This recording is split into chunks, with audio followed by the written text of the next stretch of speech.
In the ancient city of Rome, a man named Tiberius approached the Stoic philosopher Epictetus, who was preparing for his journey to Greece. "Master Epictetus," he exclaimed, "before you depart, please hear me out. I've lost everything. A fire consumed my house and all my possessions are gone. I'm ruined." Epictetus listened calmly, then responded, "Tiberius, you are mourning things that were never truly yours." Confused, Tiberius said, "What do you mean? I worked hard for many years to acquire those possessions. Of course they were mine." Epictetus shook his head and replied, "Everything in this world is borrowed. Our homes, our belongings, our loved ones, and even our bodies are merely temporary gifts we care for until the giver decides to take them back, which can happen at any moment. You're not entitled to any of these things. You are only entitled to what is truly yours: your opinions, attitudes, pursuits, and your own actions and choices." For most people, accepting that the things they feel entitled to are not truly owed to them is difficult. In today's world, a sense of entitlement is widespread, focusing on personal demands and gains rather than collective well-being or contentment with what one already has. Society often reinforces this belief, convincing us that life owes us various things. When we don't get what we want, we become outraged, offended, and blame others for our unhappiness. Entitlement can manifest in various forms, such as material, social, or legal entitlement. In all cases, we believe we deserve something or have a right to something. If we don't receive what we think we're entitled to, we feel wronged and mistreated. There are two main problems with entitlement. First, it is logically flawed and delusional, based on personal beliefs rather than reality. Second, because of its illusory nature, entitlement causes emotional distress. We believe we deserve something, and when reality doesn't provide it, we are left in a state of perpetual dissatisfaction. It is crucial to recognize that we cannot have everything, and what we do have is often not ours to keep. We are not entitled to a perfect partner who meets all our needs, nor does the universe owe us wealth, status, fame, or privilege. This essay does not seek to blame or shame those who experience entitlement. It is an understandable phenomenon, often influenced by cultural and societal messages. Fortunately, the ancient Stoics offer clarity with their logical and rational approach to life, effectively debunking many modern forms of entitlement. This video explores Stoic philosophy on entitlement, why we often don't deserve what we want, and what we can do to reduce our sense of entitlement. The Stoics, particularly Epictetus, remind us that our sense of entitlement often comes from a mistaken belief that we inherently deserve or possess things that do not belong to us. In his Enchiridion, Epictetus advises recognizing the true nature of the things we desire, rely on, or cherish. For example, if we have a favorite ceramic cup, we should remind ourselves that it is just one of many cups in the world. Like all objects, a cup can break, be stolen, or be taken away. Even if it endures, it will eventually decay and disappear. The nature of the cup is transient and uncertain, subject to the whims of fortune, not our desires. This perspective also applies to our relationships. When expressing love to our spouse or children, Epictetus tells us to remember that we love human beings who are inherently impermanent and subject to the unpredictability of life. We don't own them, nor are we entitled to them. If we were, they wouldn't be able to leave our side, but inevitably, they will. Furthermore, Epictetus emphasizes that we aren't entitled to specific qualities in others, such as virtuous parents or fair siblings. Instead, we should focus on our own conduct and attitudes towards them, ensuring that we maintain our moral compass regardless of their actions. Responding to someone who complained of a bad father and an unjust brother, Epictetus remarked, "You object that you've got a bad father. Are you necessarily related to a good father? No, only to a father. Is your brother unfair to you? Don't dwell on his unfairness, but remember that he's your brother. Instead of analyzing what he does, analyze how you can keep your attitude calm." Similarly, If we feel entitled to specific reactions or treatment from others, we should not dwell on the perceived unfairness if we don't get what we believe we deserve, but see how we can remain calm despite it. In essence, Stoic philosophy teaches us that we are only entitled to things within our control. Feeling entitled to something not within our control is delusional, as these things don't belong to us. So there's no basis for thinking we deserve them in any way. Thus, when it comes to entitlement, the world not giving us what we believe we deserve isn't the problem. The problem is believing we deserve something we don't. Yet, despite this logic, the sense of entitlement is widespread and seems to cause much unhappiness. So what can we do about it? In ancient Rome, a senator grew up in a wealthy family and succeeded in his life as a statesman and orator. However, he realized he was attached to his wealth, and like most of his family, feared poverty.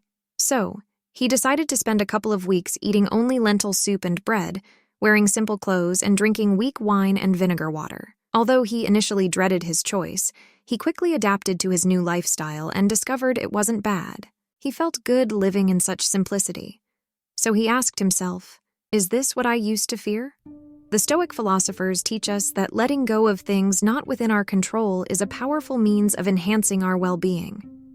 When we cling to material possessions, social status, or other external factors, we make ourselves vulnerable to the whims of fortune. Our happiness becomes dependent on having our desires and expectations met. As with the senator in the story, based on Seneca's writings, temporarily detaching from his wealth reduced his fear of poverty and made him less dependent on his wealth. What does this have to do with entitlement? Entitlement is based on desire and aversion, leading to discontent when our happiness depends on receiving what we believe we deserve, or avoiding what we think we don't deserve. For example, if we insist on being treated kindly by everyone we encounter, we set ourselves up for disappointment. If people treat us as we want, we're content. But if they don't, we become outraged, offended, or otherwise unhappy. A logical solution would be to detach and let go of what we believe we deserve. Didn't Epictetus encourage his students to disregard things not within their control? As we've explored, we aren't entitled to what isn't ours anyway. So, why hold on to it? In the case of not being treated kindly, here's what Epictetus has to say. Remember, it's not the person who calls you names or hits you who insults you. It's your own conclusion that these things are insulting. Therefore, when someone annoys you, it's your attitude that's annoying you. So don't be hypnotized by the seeming significance of the event. But give yourself some time, and it will be easier to align your attitudes. Entitled people often focus on things they don't have but believe they should have and deserve. However, due to their entitlement, they often overlook the blessings they already possess.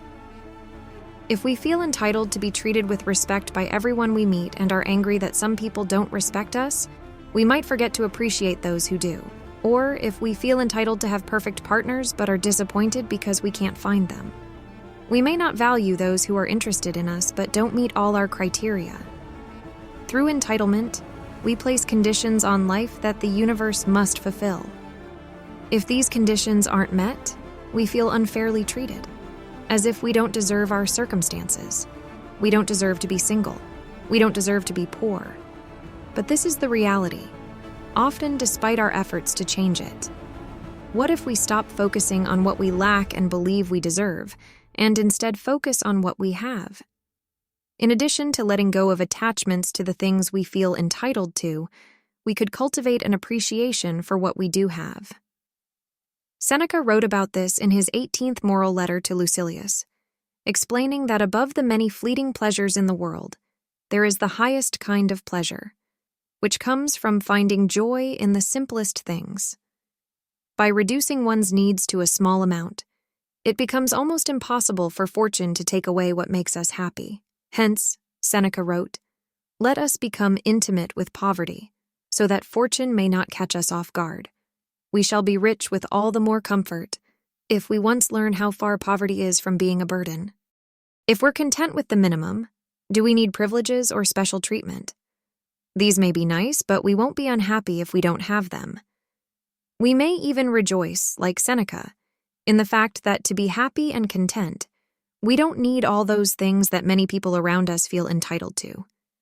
Let others be miserable because they don't have that perfect romantic partner they think they deserve, or be angry because they don't get treated as they demand by the world. According to Seneca, the highest pleasure lies in finding joy in not needing all these things many claim to be worthy of. Instead, we may want to follow Epictetus's words of wisdom. Ask not that events should happen as you will, but let your will be that events should happen as they do, and you shall have peace. Stoicism is a philosophy that emphasizes the interconnectedness of all living beings, highlighting that we are part of a larger whole, a global community or global village, if you will. This idea is evident in the writings of Marcus Aurelius, who stated, "Keep reminding yourself of the way things are connected, of their relatedness. All things are implicated in one another and in sympathy with each other." The Stoics believed that as rational beings, humans should strive to work in harmony with each other and with the natural order of the universe. This sense of interconnectedness fundamentally conflicts with entitlement, as entitlement is rooted in self-centeredness and the belief that we deserve special treatment or privileges, often leading to a disregard for the needs and feelings of others. When we focus solely on ourselves and our desires, we create division and conflict, undermining the harmony within our global village. Contemplating our interconnectedness can help reduce entitlement by shifting our focus from individual needs and wants to the greater good. Recognizing that we are part of a larger community and that our actions affect others makes us more likely to consider others' well-being. In his 95th letter to Lucilius, Seneca wrote that we are all limbs of one great body. When we view our relationships with others in this way, it becomes clear that entitlement is like one limb of the body demanding more resources than it is given, disrupting the balance and well-being of the whole. As Marcus Aurelius reminds us in the 6th book of his Meditations, what injures the hive, injures the bee. Feeling entitled is the mistaken notion of deserving things that do not belong to us. However, to find contentment in this fleeting, ever-changing world, clinging to things we might never have or can be taken away in a heartbeat, may not be the wisest choice. Instead, by accepting what we have, and finding joy in not needing what many unjustly claim to be entitled to, we might get closer to what Epictetus called the feast of the gods. Thank you for watching.